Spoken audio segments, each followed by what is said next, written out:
Hello friends, स्वागत है आपका एक बार फिर से एक और नए वीडियो में। ये correct forms of the verb के लिए हमने एक दूसरा वीडियो बनाया है ये, और इसके लिए हम एक वीडियो पहले ही बना चुके हैं। और ये प्रेजेंट इंडेफिनिट टेंस के लिए दूसरा वीडियो है। प्रेजेंट इंडेफिनिट टेंस का एक वीडियो पहले बन चुका है, दूसरा वीडियो ये है। और इस टेंस के बाद अगले वीडियो में हम और अगले टेंस की बात करेंगे।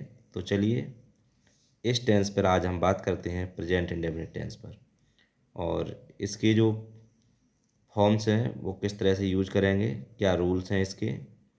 जो रूल्स पहले बता दिए हैं वो रूल्स अलग हैं और ये रूल्स अलग हैं। तो चलो शुरू करते हैं आज के इस वीडियो को बिना देरी किए हुए। दोस्तों, अगर आपने अभी तक हमारे चैनल को सब्सक्राइब नहीं किया है तो प्लीज़ चैनल को सब्सक्राइब कर लीजिए। इसी तरह से इस पर आपकी तैयारी के लिए बहुत ही बढ़िया बढ़िया चुनिंदा वीडियोज़ हम लाते रहेंगे, तो प्लीज़ हमारे चैनल को सब्सक्राइब जरूर कर लें। चलिए शुरू करते हैं इस वीडियो को। Correct forms of the verb. तो देखिए इसमें एक नया रूल्स है। पीछे एक आप दो रूल पढ़ चुके हैं, ये अगला है rules for correct forms of the verb. क्या है रूल्स देख लेते हैं।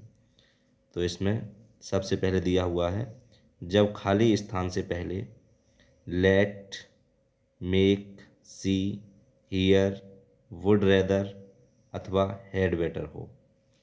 यानी जो भी वर्ब करने के लिए फिल इन ब्लैंक्स आएगा, उस ब्लैंक्स को फिल करने के लिए जो ब्लैंक दिया गया होगा उस ब्लैंक से पहले यदि लेट दिया हुआ है, मेक दिया हुआ है, सी दिया हुआ है, हियर दिया हुआ है, या वुड रेदर दिया हुआ है, या हैड बेटर दिया हुआ है, अगर ये वर्ड आ रहे हैं, इनमें से कोई भी वर्ड सेंटेंस में दिया हुआ है जो ब्लैंक स्पेस है उससे पहले, तो ब्लैंक स्पेस से पहले अगर ये कोई भी वर्ड आता है तो वो जो सेंटेंस होगा वो प्रेजेंट इंडेफिनिट टेंस का होगा, यानी उसमें वर्ब की फर्स्ट फॉर्म आएगी। देख लीजिए क्या है, एग्जाम्पल दिया हुआ है। ये एग्जाम्पल दिया है, let me speak first. Let me speak first, तो ये हमारा ब्लैंक स्पेस है यहाँ पर।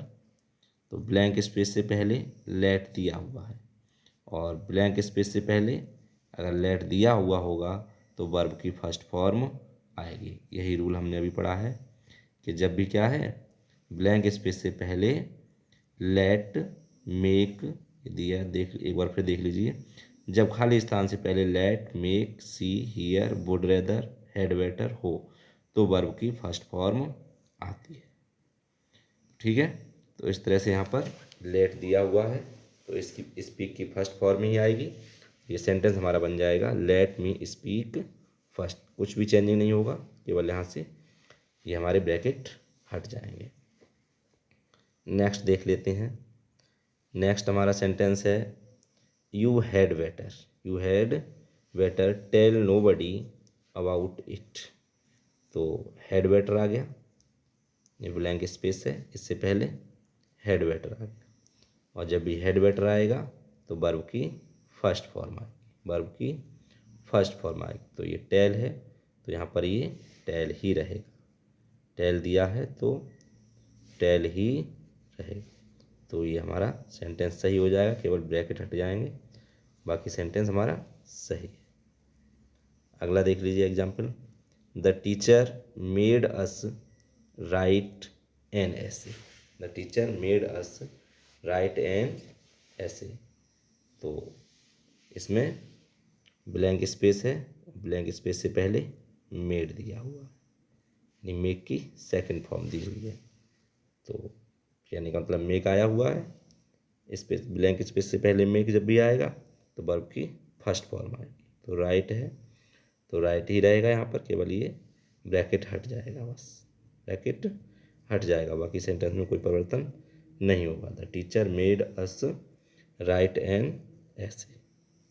नेक्स्ट देख लेते हैं, he would rather. He would rather, he would rather wait here. He would rather wait here, तो इसमें ये हमारा ब्लैंक स्पेस दिया हुआ है और ब्लैंक स्पेस से पहले वुड रेदर दिया हुआ है। ब्लैंक स्पेस से पहले वुड रेदर या हैड बेटर होगा तो वर्ब की फर्स्ट फॉर्म आएगी।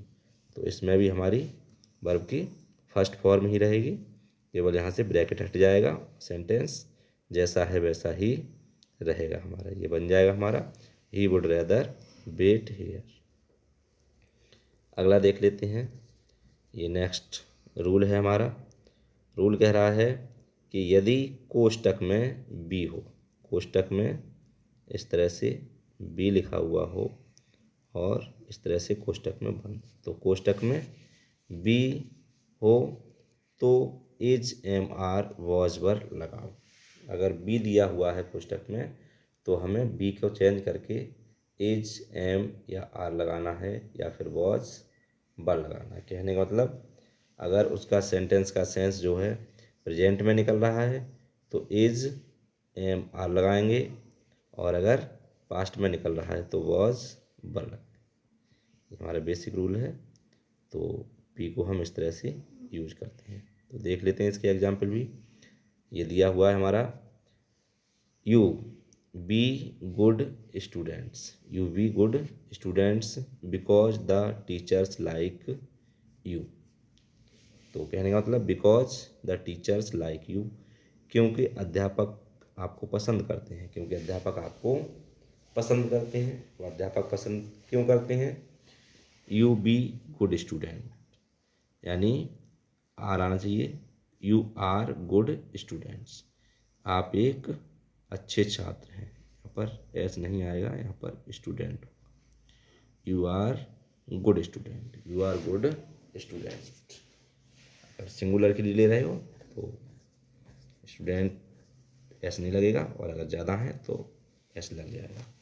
ये हो जाएगा यू आर गुड स्टूडेंट्स या फिर you are good student because the teachers like you, क्योंकि अध्यापक आपको पसंद करते हैं, आप अच्छे छात्र हैं इसलिए। तो आप अच्छे छात्र हैं क्योंकि अध्यापक आपको पसंद करते हैं। तो यहाँ पर बी के स्थान पर आर हो जाएगा हमारा, बी के स्थान पर आर हो जाएगा। नेक्स्ट देख लेते हैं। Those soldiers be good at shooting. तो बी इज एम आर हम चेंज करना है, तो सोल्जर्स हैं, सब्जेक्ट प्लूरल नंबर है तो आर आना चाहिए हमारा। तो those soldiers are good at shooting, those soldiers are good at shooting, यानी वो सैनिक शूटिंग में अच्छे हैं।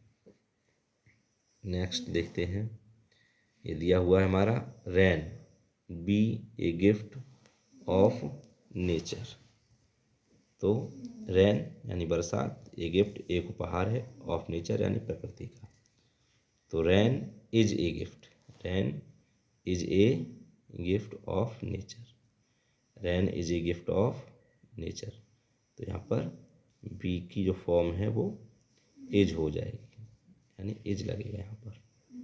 तो ये हो जाएगा rain is a gift of nature. अगला देख लो। अगला सेंटेंस है हमारा Ramesh was acting as if he a ghost. तो as if he is a ghost ऐसे क्यों है? अच्छा, ये वॉज दिया हुआ है, यहाँ पर वॉज है तो ये पास्ट में है, तो इसमें भी फिर पास्ट में ही रहेगा, वॉज या वर लगेगा। अगर यहाँ पर प्रेजेंट होता तो यहाँ भी प्रेजेंट रहता, यहाँ पास्ट है तो यहाँ भी पास्ट रहेगा। तो ये पास्ट का भाग है और एज इफ से जुड़ा हुआ है तो यहाँ भी पास्ट ही आएगा, वॉज या वर आएगा। तो ये सेंटेंस हमारा ही के साथ, Ramesh was acting as if, ये कोरी कल्पना की हुई है। इसमें जब भी कल्पना की जाती है तो वहाँ पर सिंगुलर नंबर सब्जेक्ट के साथ में प्लूरल की वर्ब लगाई जाती है। तो इसमें कल्पना है कि जैसे कि वह एक भूत हो, कल्पना ही तो है, वास्तव में नहीं है वो, जैसे कि वह हो से बता रहे हैं, जैसे कि वह हो, तो ये कल्पना है। काल्पनिक सेंटेंस होगा तो वहाँ पर सिंगुलर सब्जेक्ट के साथ में प्लूरल वर्ब आएगी। तो as if he were a ghost, ये वर आएगा यहाँ पर। ठीक है, समझ में आ रहा है? आगे देखते हैं। ये रूल दिया हुआ है हमारा, यदि वाक्य में सार्वभौम सत्य यानी सार्वभौमिक सत्य कोई बात हो, यूनिवर्सल ट्रुथ कोई बात बताई गई हो, वैज्ञानिक तथ्य बताया गया हो, आध्यात्मिक सत्य बताया गया हो, या कोई मुहावरा हो या कोई कहावत हो, इनमें से कोई भी होगा तो वो सेंटेंस हमारा प्रेजेंट इंडेफिनिट टेंस होता है। उस सेंटेंस को हम प्रेजेंट इंडेफिनिट टेंस में ही रखते हैं। ये बातें ध्यान रखनी है। सार्वभौमिक सत्य, वैज्ञानिक तथ्य, आध्यात्मिक सत्य, मुहावरे, कहावतें आदि कुछ भी हो तो उसे हम प्रेजेंट इंडेफिनिट टेंस में रखेंगे। अगला देखते हैं, इसका एग्जाम्पल देख लेते हैं।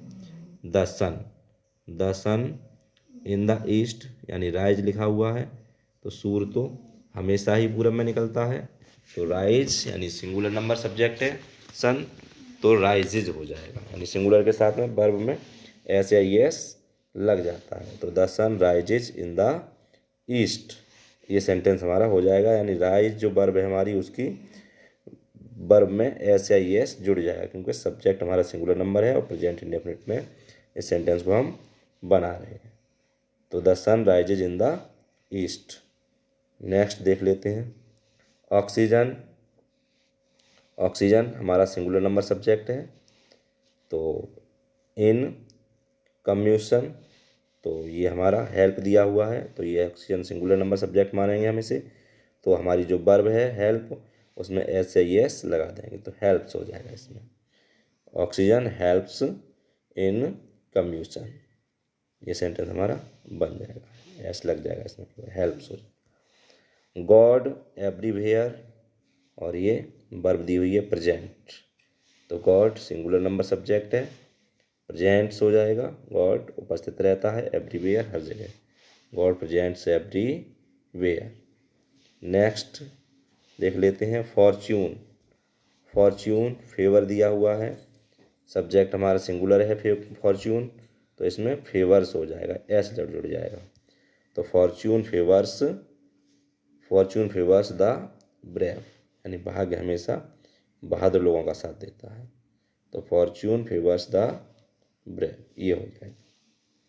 नेक्स्ट देखते हैं, all that is not gold, glitter यानी चमकना, ग्लिटर यानी चमकना, ये कहावत है, हर चमकने वाली चीज़ सोना नहीं होती है, तो ये जब कहावत है तो ये प्रेजेंट इंडेफिनिट रहेगी।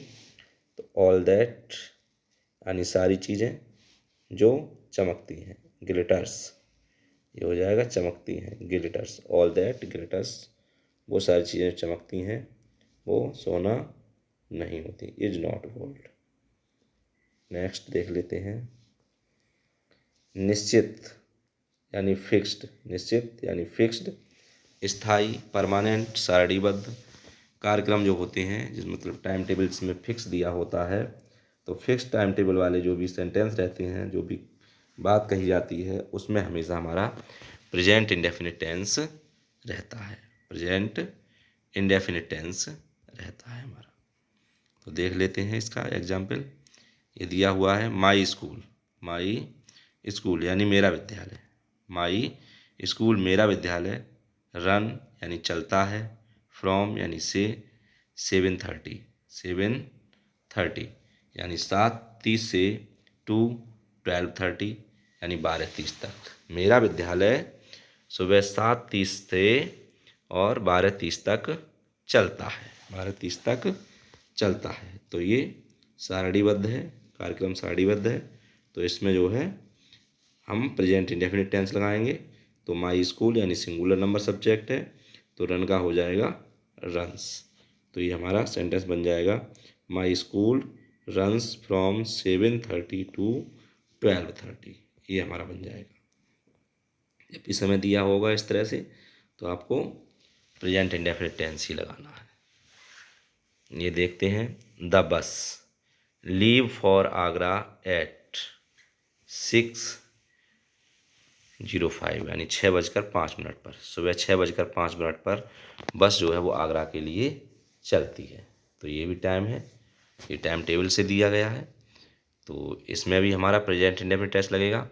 तो ये बस है, सिंगुलर नंबर सब्जेक्ट है, ये लीव हमारी वर्ब है, तो लीव में एस आई एस जुड़ जाएगा, तो the bus leaves for Agra at 6:05 AM, यानी जो बस है वो आगरा के लिए 5 बजे चलती है। यानी 6:05 पर चलती है, सॉरी 6:05 पर चलती है। अच्छी लीव्स यानी निकल जाती है, छोड़ देती है, चल देती है। ये हमारा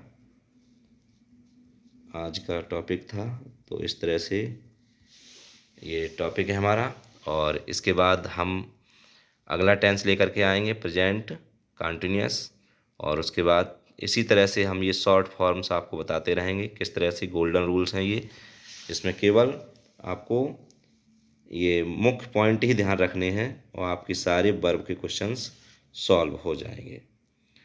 तो बने रहिए हमारे साथ और इसी तरह से पढ़ते रहिए, मेहनत करते रहिए और सफलता आपको ज़रूर मिलेगी। और वीडियो को लाइक शेयर कर दीजिए, चैनल को सब्सक्राइब नहीं किया है तो सब्सक्राइब कर लीजिए।